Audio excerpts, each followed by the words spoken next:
Halo Sobat Edson, salam pintar. Jumpa lagi dengan Kak Andi, tutor sejarah Edson.id. Kali ini kita akan membahas materi tentang kedatangan bangsa barat ke Indonesia. Yuk saksikan bareng-bareng.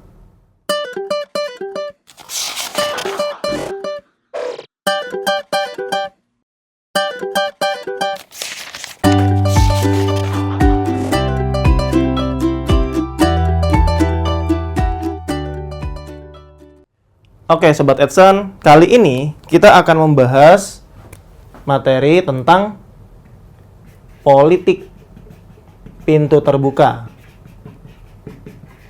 yang mulai berlaku sekitar tahun 1870, di mana politik pintu terbuka ini nantinya akan ditandai dengan adanya penerapan sebuah undang-undang yang kemudian dikenal dengan nama Undang-Undang Agraria.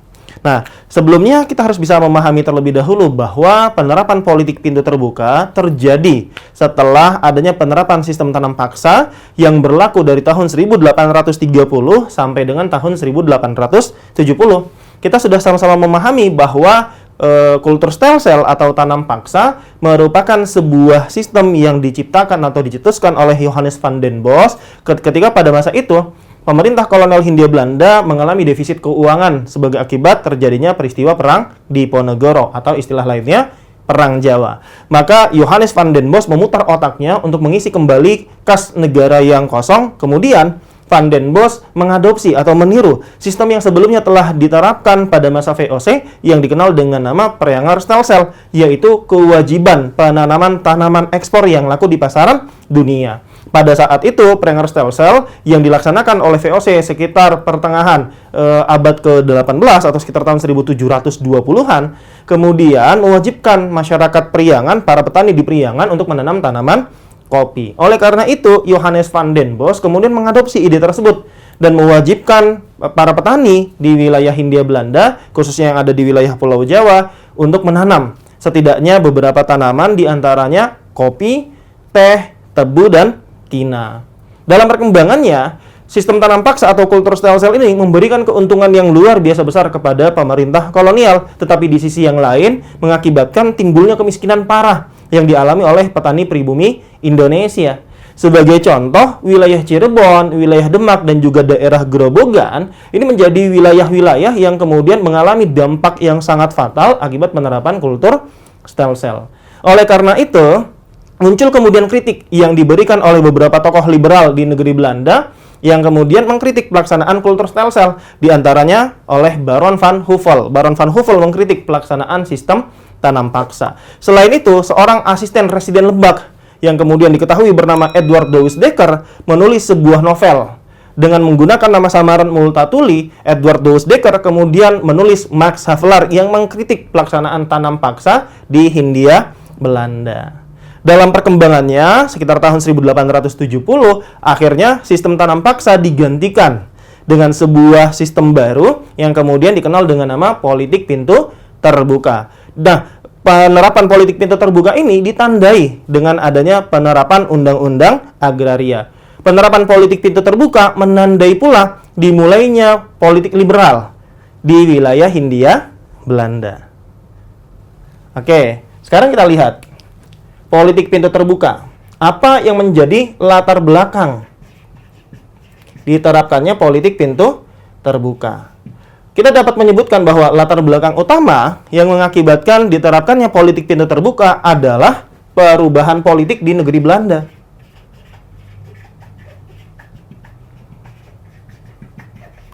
Nah, apa perubahan politik yang terjadi di negeri Belanda?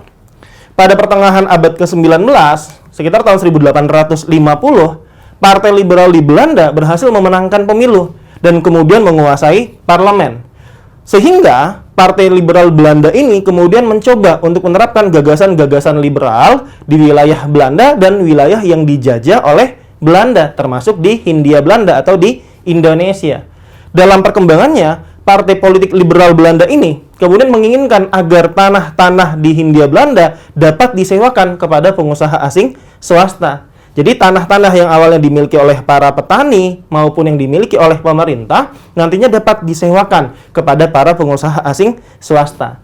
Nah, jadi perubahan politik inilah yang menjadi dasar terjadinya perubahan sistem di Indonesia ketika kemudian sistem tanam paksa dihapuskan pada tahun 1870 dan digantikan dengan politik pintu terbuka yang ditandai dengan penerapan undang-undang agraria. Dengan kata lain, kita dapat menafsirkan bahwa undang-undang agraria ini adalah sebuah undang-undang yang diciptakan oleh pemerintah kolonial yang memfasilitasi adanya kemungkinan-kemungkinan bagi para pengusaha asing swasta untuk dapat menyewa tanah di wilayah Hindia Belanda.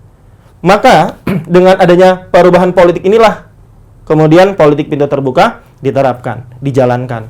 Dan kemudian ketika politik pintu terbuka ini diterapkan pada tahun 1870 seiring dengan adanya penerapan undang-undang agraria, maka dampak yang kemudian ditimbulkan adalah adanya pembukaan lahan-lahan pertanian atau perkebunan baru. Nah, jadi ada pembukaan lahan-lahan perkebunan, di mana lahan-lahan perkebunan ini nantinya akan dikuasai, dimiliki oleh para pengusaha asing swasta. Jadi bisa dipahami bahwa ketika sistem tanam paksa ini dihapuskan, maka tanah-tanah yang awalnya dimiliki oleh pemerintah kolonial kemudian dapat disewakan kepada pengusaha asing swasta. Maka dengan adanya pembukaan lahan perkebunan baru, terutama di wilayah Sumatera dan Jawa, maka kemudian beberapa daerah di Sumatera dan Jawa diketahui menjadi lahan perkebunan. Di antaranya kita dapat menyebutkan ada lahan perkebunan tembakau. Salah satu daerah yang kemudian diketahui menjadi areal penanaman tanaman tembakau di wilayah Sumatera, di antaranya adalah wilayah Deli Serdang. Kemudian di Pulau Jawa ada di daerah Kedu maupun di daerah Klaten. Jadi Deli, Kedu, dan Klaten dikenal sebagai daerah tempat penanaman tanaman tembakau. Kemudian ada perkebunan tebu, di mana perkebunan tebu ini banyak diusahakan di wilayah pantai utara Jawa. Di antaranya wilayah Cirebon dan juga wilayah Semarang. Kemudian ada perkebunan kina, di mana perkebunan kina ini banyak dibudidayakan di wilayah Jawa Barat. Kemudian ada perkebunan karet. Karet banyak dibudidayakan di wilayah Palembang. Kemudian ada perkebunan kelapa sawit yang kemudian banyak dibudidayakan di wilayah Sumatera Utara. Termasuk pula perkebunan teh yang banyak dibudidayakan di wilayah Jawa Barat. Kalau kita perhatikan, sebenarnya kebanyakan perkebunan-perkebunan yang muncul kemudian adalah perkebunan yang menghasilkan tanaman yang sebelumnya sudah dikenal sejak masa sistem tanam paksa. Tetapi yang membedakan kemudian adalah kepemilikan tanahnya, kepemilikan lahan perkebunannya. Ketika sistem tanam paksa itu diterapkan, maka tanah-tanah perkebunan itu kebanyakan dimiliki oleh petani pribumi ataupun dimiliki oleh pemerintah kolonial. Tapi dalam pelaksanaan politik pintu terbuka dengan adanya penerapan undang-undang agraria, maka tanah-tanah tersebut dapat disewakan kepada para pengusaha asing swasta, sehingga lahan-lahan perkebunan yang kemudian muncul baik di Jawa maupun Sumatera banyak yang kemudian dikuasai oleh para pengusaha asing swasta. Sebagai contoh, kita dapat menyebutkan munculnya perkebunan tembakau di wilayah Deli Serdang. Nah, ada sebuah perusahaan yang kemudian berdiri dengan nama Deli Maskapai. Deli Maskapai ini adalah sebuah perusahaan tembakau besar yang berdiri di wilayah Deli Serdang dan dikabarkan memiliki luas lahan pertanian sampai dengan 120.000 hektar. Bisa dibayangkan, 120.000 hektar adalah jumlah yang sangat besar. Nah, jadi bisa dibayangkan bahwa lahan-lahan perkebunan tembakau, tebu, dan lain sebagainya kebanyakan dimiliki oleh para pengusaha asing swasta. Ini adalah dampak dengan diterapkannya politik pintu terbuka yang ditandai dengan adanya penerapan undang-undang agraria. Lantas bagaimana dengan kondisi penduduk pribumi Indonesia sendiri? Dengan adanya politik pintu terbuka, dengan diterapkannya undang-undang agraria, maka yang terjadi kemudian bagi Hindia Belanda atau Indonesia adalah terjadinya eksploitasi yang dilakukan oleh para pengusaha asing swasta terhadap Hindia Belanda. Baik berupa orang, jadi ada eksploitasi manusia di dalamnya, termasuk pula ada eksploitasi tanah atau lahan. Kita dapat menyebutkan, nah jadi dampak yang ditimbulkan dari adanya penerapan politik pintu terbuka, yang pertama adalah adanya eksploitasi manusia. Nah, hal ini kenapa bisa terjadi? Dengan adanya pembukaan lahan-lahan baru, terutama di wilayah Sumatera, maka akan mengakibatkan adanya kebutuhan akan tenaga kerja di daerah perkebunan-perkebunan baru tersebut. Nah, dari mana kemudian tenaga-tenaga kerja itu didapatkan? Sebelumnya pada masa sistem tanam paksa, yang mengerjakan lahan-lahan perkebunan adalah para petani pribumi.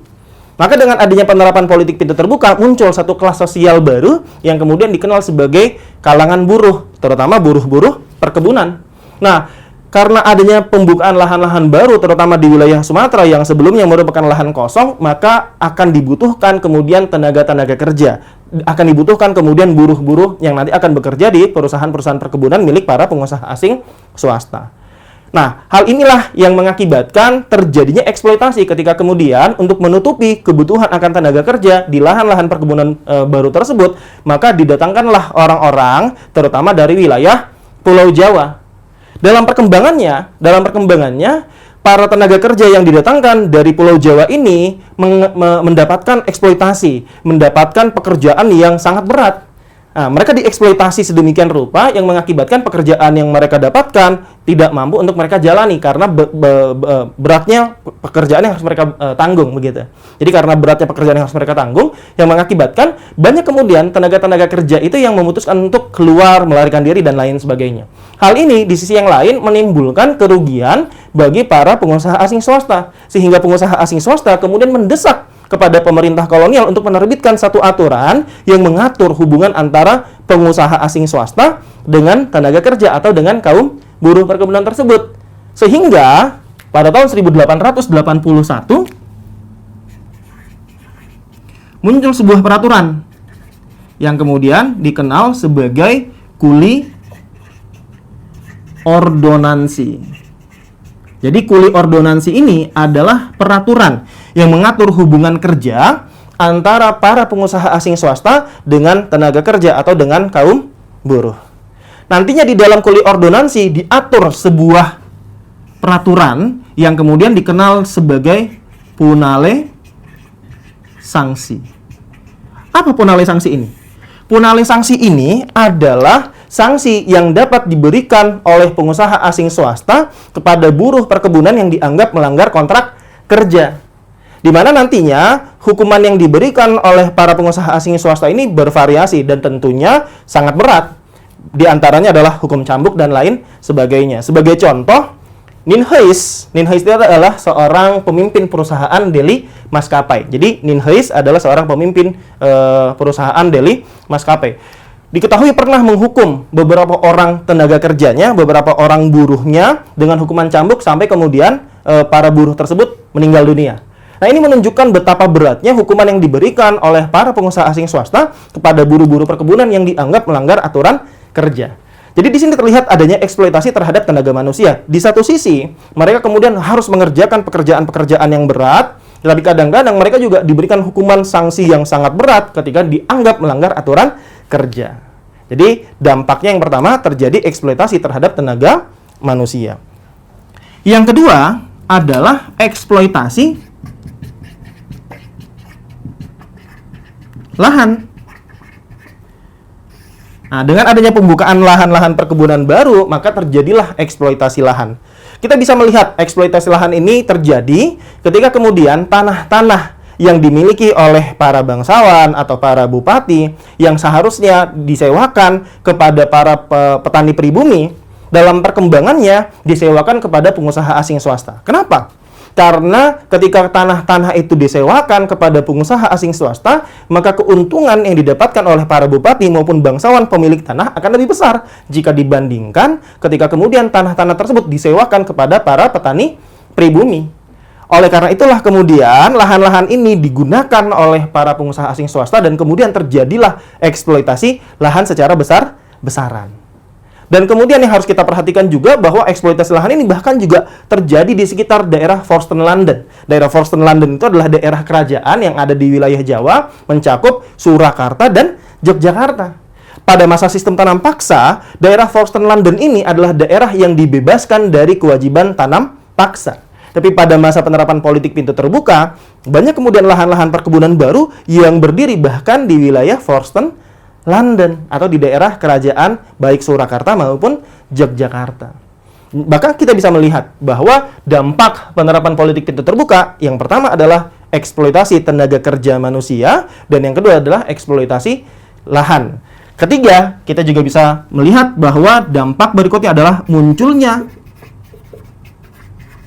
kelas sosial baru, yaitu kaum buruh.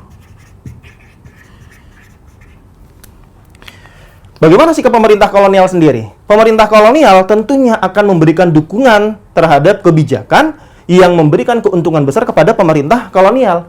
Oleh karena itulah, maka dengan adanya penerapan politik pintu terbuka, pembangunan infrastruktur di wilayah Hindia Belanda semakin digencarkan. Tujuannya apa? Tujuannya jelas adalah sebagai infrastruktur itu digunakan sebagai baik penghubung maupun juga sebagai tempat atau alat infrastruktur yang nanti dapat digunakan untuk mengangkut hasil-hasil perkebunan. Diangkut kemana? Ke pelabuhan-pelabuhan yang nantinya akan dikapalkan hasil-hasil perkebunan tersebut ke luar Hindia Belanda atau ke luar Indonesia dan kemudian dipasarkan di pasar internasional.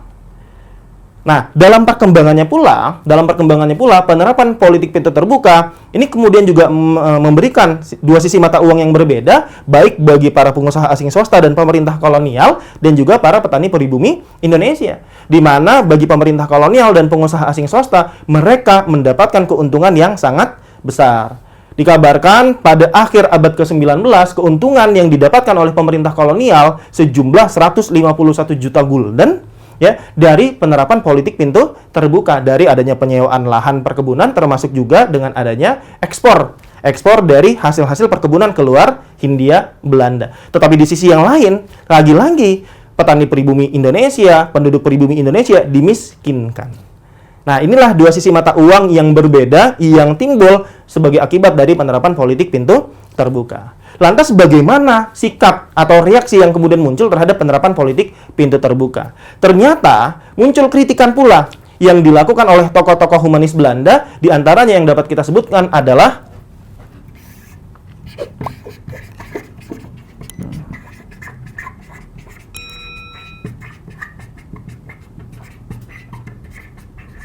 Nah, kita dapat menyebutkan reaksi yang kemudian muncul, kritikan yang kemudian muncul terhadap penerapan politik pintu terbuka berasal dari Van de Venter, seorang tokoh humanis Belanda yang menulis satu artikel berjudul N.R. Schuld atau Hutang Budi, di mana Van de Venter mengatakan bahwa sudah sepantasnya lah pemerintah kolonial dan negeri Belanda memberikan balas budi kepada negeri Hindia Belanda yang telah memberikan kekayaan luar biasa kepada Belanda.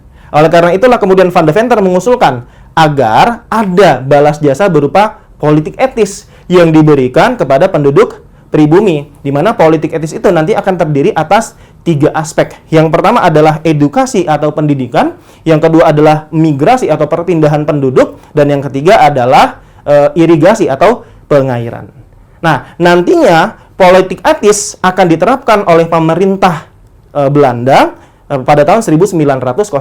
Jadi sejak tahun 1901, pemerintah Hindia Belanda menerapkan kebijakan politik etis. Bagaimana? Bisa dipahami? Demikian Sobat Edson, pembahasan materi kita tentang kedatangan bangsa Barat ke Indonesia, terutama kita telah membahas mengenai penerapan politik pintu terbuka 1870. Semoga bermanfaat. Jumpa lagi di kesempatan pembahasan video selanjutnya, tentu saja dengan saya, Kak Andi, tutor sejarah @san.id. Salam pintar! Sekian Sobat Adsan untuk video pembelajaran hari ini. Sampai ketemu lagi di video belajar berikutnya. Jangan lupa aktifkan notifikasi untuk video terbaru kami ya. Sobat Adsan juga bisa mengunjungi @san.id dan temukan ribuan video pembelajaran. Sampai jumpa Sobat Adsan, salam pintar!